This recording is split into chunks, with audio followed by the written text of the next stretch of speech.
یا الله متمانە لە دەست نەدەین، بە پاچی بژین، ڕابردوویەکی پاکمان هەیە، یا ڕەبی خوا لە داهاتووشدا بە پاچی بژین، متمانەمان بە خۆمان بێ، متمانەمان هەبێ لە ناو خەڵکە، متمانەمان لە دەست نەدەین.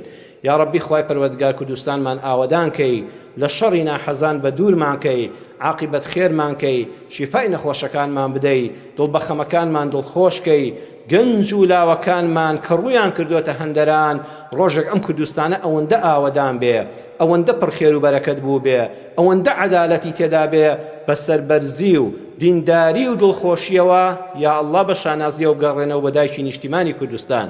یا ڕەبی خوایە ڕۆڵەکانمان لە هەر شوێنەکن بیان پارێزی، یا ڕەبی خوایە خێزانەکانمان بەختەوەرکەی، ئەوانەی کێشەی خێزانیان هەیە بەهانە و هاواریانەوە بێ، منداڵەکانمان ساڵحکەی، منداڵی ساڵحیش ببەخشی بەو ماڵانەی کە تا ئێستا منداڵیان نییە.